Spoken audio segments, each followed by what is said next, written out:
everybody, welcome back to my channel. Just got my nails painted orange for spooky season. I honestly kind of wish I did a more of a fall, like a faller orange, because this is very bright, but I still like it.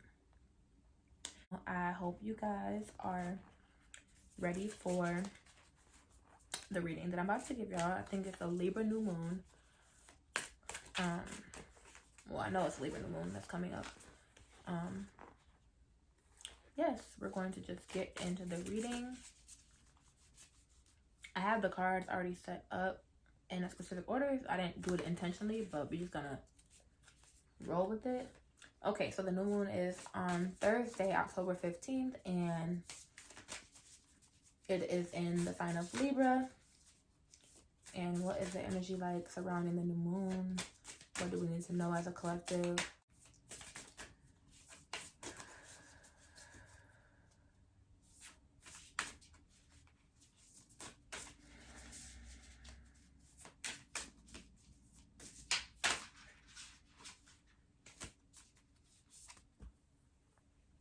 Hold your vision.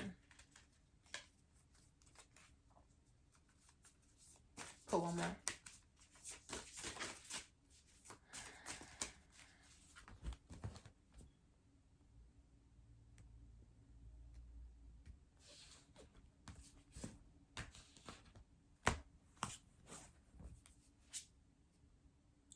The energy is gaining momentum. Okay. So whatever you have been thinking about in regards to goals or things that you want to manifest into your life, hold that vision in your mind. Use visualization as one of your main techniques that you're using for manifestation. Because that energy is, like I said, the energy is gaining momentum.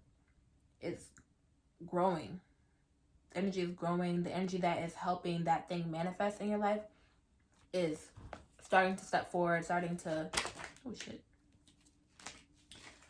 step forward, this already card is doing a lot right now. I'm very interested to see how the tarot is going to support this message. Ooh. Okay.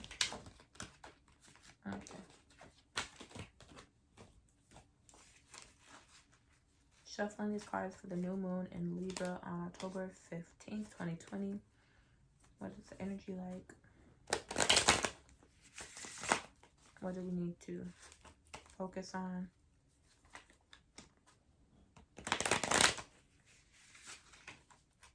What do we need to learn? What are our blind spots as a collective?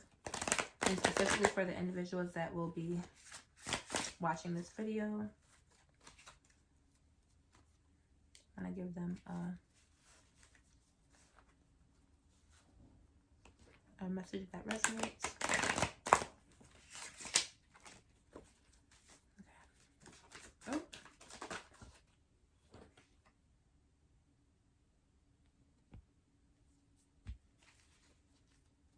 Three of Swords just came out. Page of Wands just came out.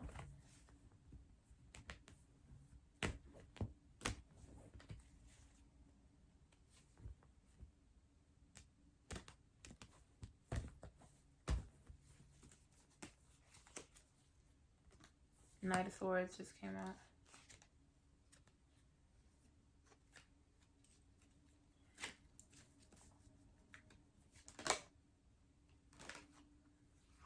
The Fool. Okay. I think I'm just going to pull all the cards out first.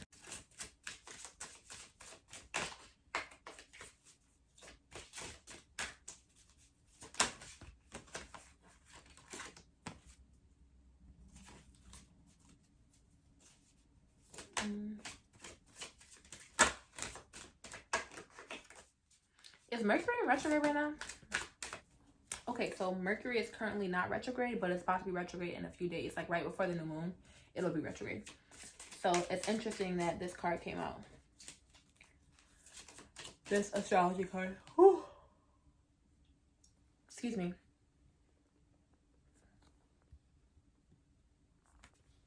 I'm gonna get more into that. Like I said, I'm just gonna pull all the cards that we have. Now we're doing the love card. See what love energy is in the air for the collective.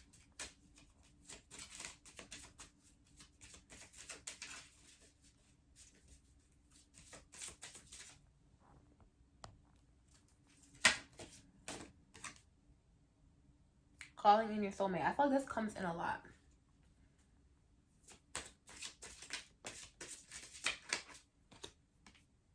True love. Okay, y'all. One more. See what it's giving. Ooh.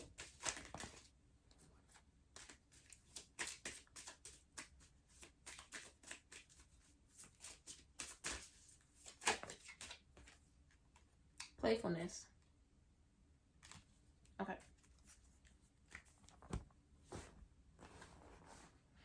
Let's post some numerology cards. See what it's hitting for in the numerology department.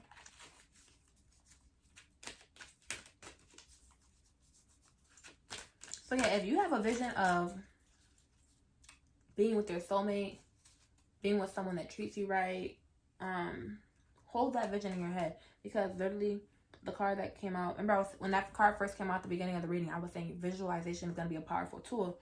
And for the the first love card that came out was calling in your soulmate. It says your prayers, affirmations, and visualizations help bring you together. So don't be afraid to ask the divine, to ask God, to ask source, to ask the universe, your ancestors, to pray to your Ori about love. Like, calling your soulmate. There's nothing wrong with love. Ooh, shoot. Self-love. Just came out for that. Number 61. And look at spiritual partnership. What is going on? It is Libra season. Duh. Okay, one more card. One more numerology card. Yeah. Libra sign. I feel Libra season is one of those seasons that make me think about union.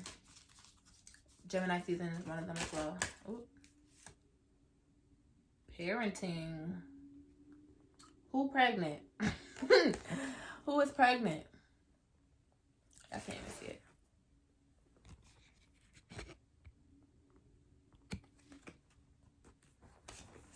But it is a good sign that a lot of these soulmate cards are out. True love cards, self-love, spiritual partnership, because it's giving that the people who are having somebody who's watching this that's pregnant, or somebody that they know is pregnant, it's going to come out of a divine partnership. And that's very beautiful, because that child is going to benefit from that in so many ways. Okay. So the first card that came out was the Hold Your Vision card, the Fixed Moon. So when you have any fixed energy, is very stuck in its ways, and that energy can be beneficial or it could be detrimental.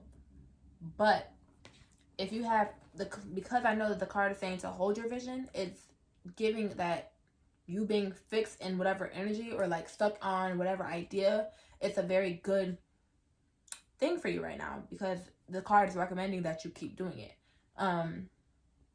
And also with the Page and Knight, we have a Page of Wands and a Knight of Swords. So it's saying that you need to embark on the ideas that you're having right now. And like I said, this is also being clarified by the other moon phase card that we had, because it literally says the energy is gaining momentum. And the first tarot card that came out was the Three of Swords. And obviously this looks like a very heartbroken card. And it's interesting that this is the tarot card that came out, because so many of the other cards reflect love, partnership, divine connections. And it's showing that we have had heartbreak in the past. We have had betrayal, backstabbers in the past, people that have damaged us emotionally. And and even though that has been a factor of our past, we have to learn to let that go and move forward and gain momentum on the things that we do want. Because if you focus on the heartbreak, focus on the backstabbing, focus on the betrayal, you're gonna just manifest more of that. And even if you don't, even if you don't manifest more of it, you're not gonna manifest the opposite of it. That's not how that works. So yeah, if you have experienced a heartbreak in the recent past, or whether it was a recent past or 5 years ago, because sometimes it takes you a long time to get over things that when people have hurt you, and that's not bad, because the grieving process takes different amounts of time for everyone. But shift your focus to something that you can gain from. And I'm not even talking about financial gain. This could be financial gain, spiritual gain, emotional awareness, like gaining emotional awareness, emotional intelligence, spiritual development, just emotional connection. Shift your attention and your time. And all of a sudden, I'm just getting like, cultivate a daily practice. Like, what is your daily spiritual practice looking like? Because the things that you're spending the most time on a day-to-day basis, that's what's going to help impact your life. That's what's going to change your life in the long run. And if you're doing the same things you were doing 5 years ago today, then in 5 years your life is not going to show any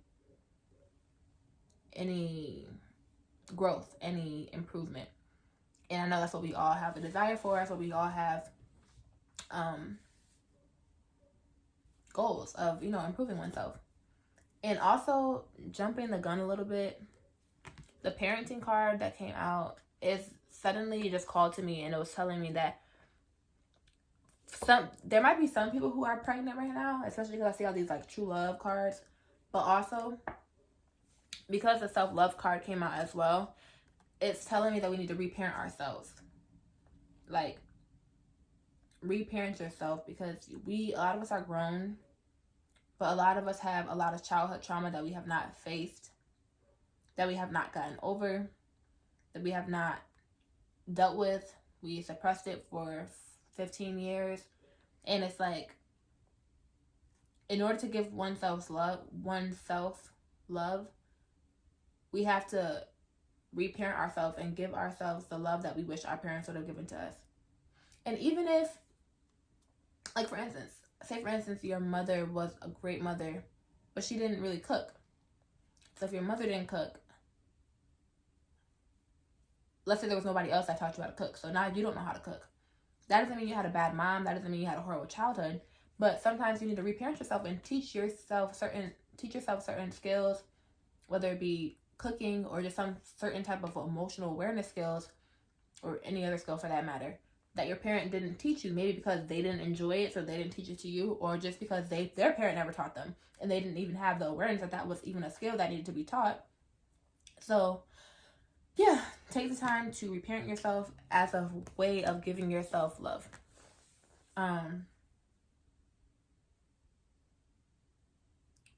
And although this card is saying to hold your vision, don't overthink it. You don't want your mind to be racing on a thought so much to the point where you don't make any moves on it. Yeah, so hold that vision and don't lose sight of it. Keep the end in mind, but make sure you actually take the leap of faith in the direction, Fool card.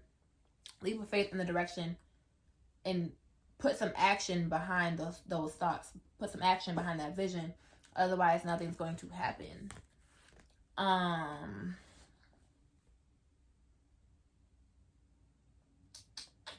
The 9th house came out. I think this is a house that's ruled by Jupiter. I'm still learning astrology. I've been learning astrology for so long. And like, one of the services that I would love to provide one day is like birth chart readings. I've been studying astrology since I was like 17, 22, and I've definitely learned a lot, but the degrees are not there for me yet. Some of the aspects I still don't have like memorized, but this card reads foreign travel, adventure, higher education, customs, faith, belief, pilgrimages, spiritual quests, aspirations, journalism, religion, gurus, risk-taking. So your aspirations, that connects to the hold your vision cards, and like the the calling in your soulmate card over here that was saying your prayers, affirmations, and visualizations help to bring you and your soulmate together. But also it helps to bring you and your goals together as well, your aspirations together. And also the risk taking that was mentioned in this card is also definitely connected to this Fool card right here, because the Fool card is all about taking a risk, even if you're not prepared for everything that may be on the path ahead. Because you have to, like, when you're on a spiritual path, a spiritual journey, you have to put a certain amount of trust in the universe, a certain amount of trust in God, have a certain amount of faith that shows you, that prepares you for the road ahead. That will allow you to take steps on the road ahead without being fully prepared. If that makes any sense. Because when you have faith, you know that you're not prepared for everything that's going to come, but you know that you're going to make it through regardless, because you've prayed, you've affirmed yourself, you visualize the end goal. So I feel like holding the vision of the end goal. Don't overthink the steps that you have to go through to get there. Obviously, I'm not saying don't plan it, but don't overthink every little single minute detail, because worry is a prayer for things you don't want, one. And two, once you hold that end goal in mind, that's what you're attracting to yourself, that end goal, that successful manifestation of, the end goal. So if you keep that in mind, that's what you're going to have. If you keep the worry of, am I going to be able to finish? Am I going to be able to finish? Then you're going to still be trying to struggle about finishing. So you have to be very, very mindful of what you allow to play on repeat within your head, because you're programming your subconscious mind. And we live 90% of the things that we do are straight like pilot mode of our subconscious mind. Anyways, it's giving fall right now. So everybody do something fall, go on some type of fall adventure.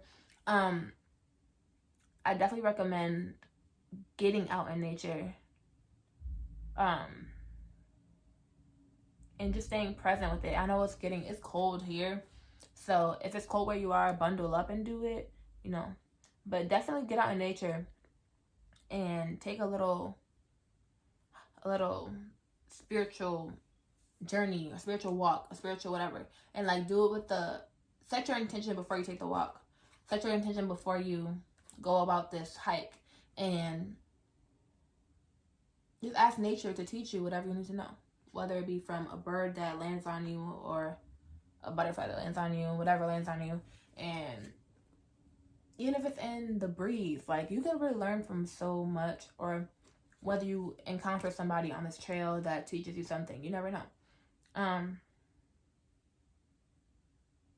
was talking about faith earlier. This card definitely ties in everything, because like your faith and your beliefs shape your reality, shape your perception of your journey.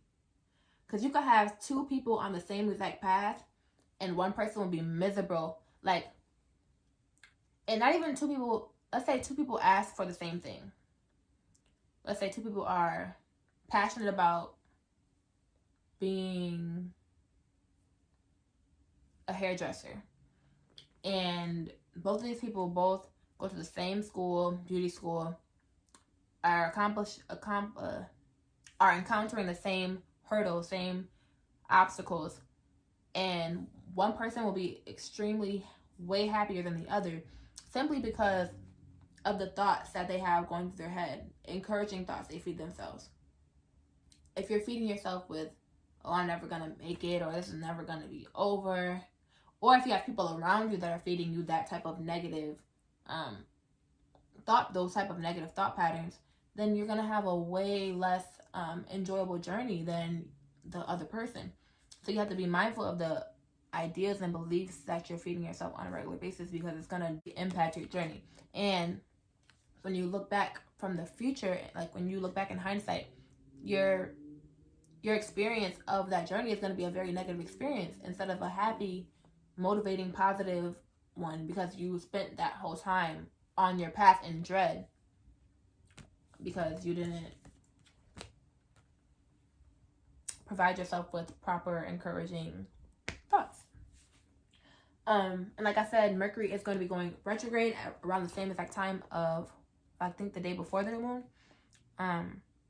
That's why this card came out, because it reads: irritates, puzzles, mystifies, complicates, contradicts, clashes, misses the mark, requires translation, adjusts, makes curious, educates, transforms. So for some of us, Mercury being in retrograde is going to cause a lot of confusion. A lot of things are going to get lost in translation. Things are going to miss the mark, as these words are saying. But for me personally, I don't like Mercury retrograde. Does not like scare me in any way, shape, or form. Because I have power over my perception. I have power over my life. So I'm not saying that outside forces don't impact it, obviously, but what I can say is that, like, one of the little phrases here says makes curious. And Mercury retrograde definitely does do that for me, because it shows you how things can get lost in translation, and it makes me curious that, okay, how can I get my message across so that it's still authentic for me, but it still gets perceived as it's meant to, without like projections, or like without other things, like other foggy mirrors, or whatever you want to call it, like affecting the way the message is received. So just think about that. Don't say things, because like Mercury is already working against your communication with other people. So try to accurately communicate and effectively communicate your emotions, your thoughts, in a way that will be received in the way that it is meant to by the person on the other end of your communication.